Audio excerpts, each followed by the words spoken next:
Baga gammaddan irra deebiidhaan isiniin jedhaa. Egaa Saayidoon kunoo viidiyoo irratti mul'atee jira. Guyyoota 4 akkas badee ture.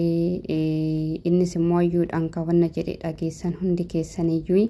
Arra garuu baay'ee tokko das nama jedhaa isiniin jedhaa. Maaliif jennaanii kinoo Bahaar Daar yookiin immoo Xaanarra bashannanaa jira kaayii akkasuma immoo Sumayyaan iddoo kanatti isheen kan viidiyoo hojjatte waan ta'eef tarii iddoo kana hin turtii laataa iddoo kana immoo hin turtii hoteela ishiin bulteerree yoo namni beekee achi naannoo baadiyyaa isaaniitirree yoo beeke jedheetiin kanan as dhufee amma asumaan bashannanii suurawwan garaagaraatirree ka'ee immoo eegani magaalaa Bahaar Daar hunda isaa waliin ga'e.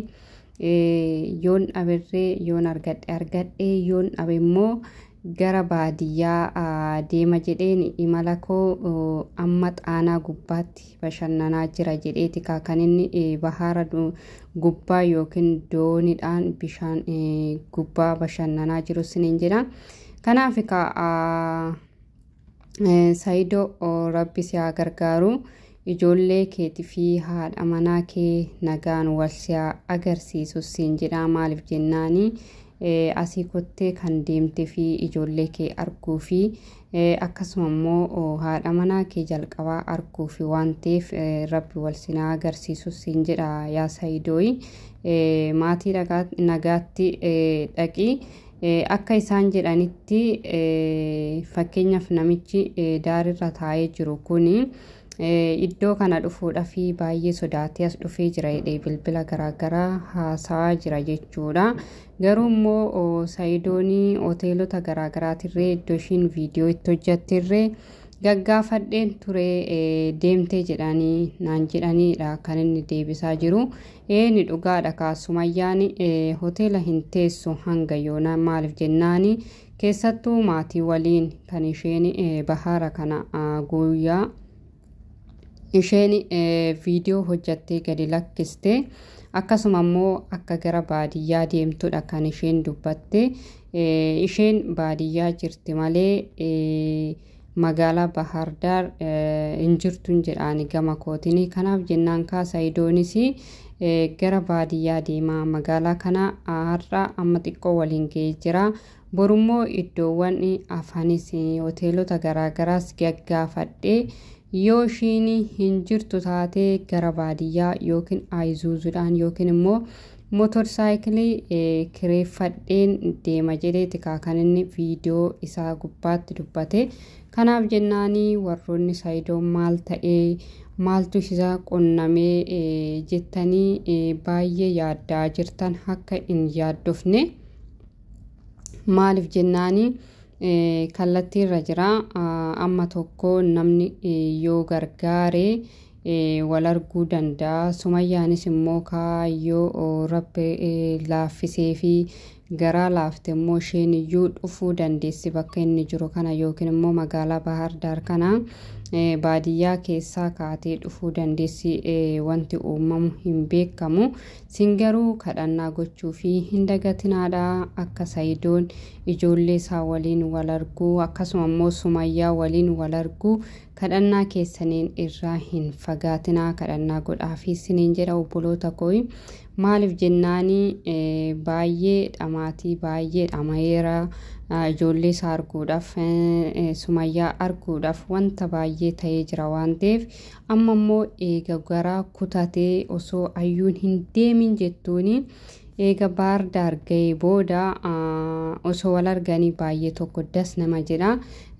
Sumayyaanis immoo osoo garaa dhiifamaa akka jettuuf kadhadhaa isiniin jedha. Isheen kan garaa ishee kutee jecha ayyuuti isinii galee ayyuun akkana jettee wanna deebistuu fi bakka akkamitti akkana deebisti akkamitti akkana ta'a jetteeti kan miira aarii keessa galte malee in araaramte isiniin jedha. Akkasuma immoo warroonni akkarree ishee Sumayyaa fi Saayidoo walittirree araaramanii hin jiraanne jireenya isaanii hin geessine warroonni sodaachisanirree ni jiru sumayyaa warroonni duuba taa'anii sodaachisanii achi yoo deemte akkanaa rakkoo maaltu si mudata maal jedhanii meebii wanna hin taane itti afuufaniiti malee ishiin Saayidoo dursumayyuu abbaa ijoollee kootiiti abbaa manaa kooti nan jaaladhaa nan kabaja jetteeti kan ishiin viidiyoo irratti dubbatte garuu immoo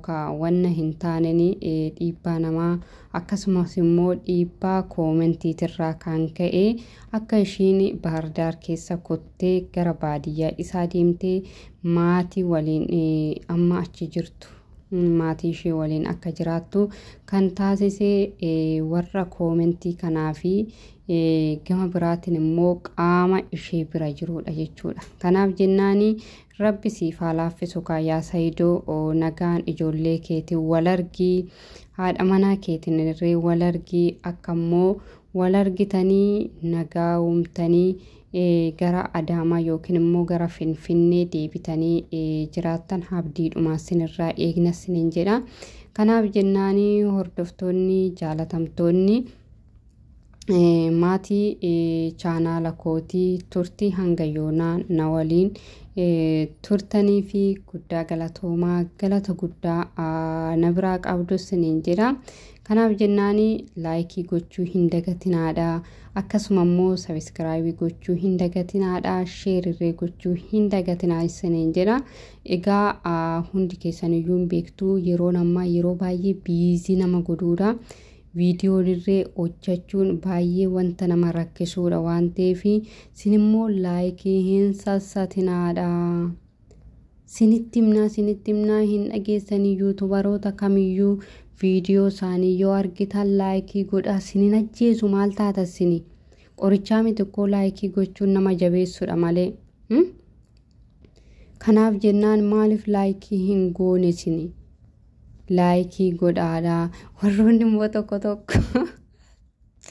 Waalo kaleessa immoo viidiyoo wayii hojjadhee gadi lakkise rabbi jedhe rabbi dhaawama siifaa godhu sa'aatii kanarratti dhaawama siifaa godhu ammoo tana dhaawama siifaa godhu jechuutti kan dhaawama si godhu sirraa haa qabu jedhe amiin naabaarutti na eebbisee bahe abbaan ta'e koomentii irratti ani kan jedhu sa'aatii kam nama arrabsitu sa'aatii kam nama abaartu warri kiristaanatis tsoomaa jirtu warri musliimatis immoo tsoomaa jirtu silaa kan kasso bu'aanaa kan dhugaa dubbatu sana maaluma singalchee na abaartu sin amma yaa isbii keenya lakki amma osuma wanna ta'e maal argattu amma lakki dhiisaa kana gara walitti hin jabaatinaa lakki wanni kun nun deemsisu sa'aatii kana irratti dhaawama siifaa godhe ammoo osoo dhaawama godhe amma dhaawama na godhee jiraate sa'aatii 4 irratti barreessite osoo dhaawama ta'e maal argattame hayi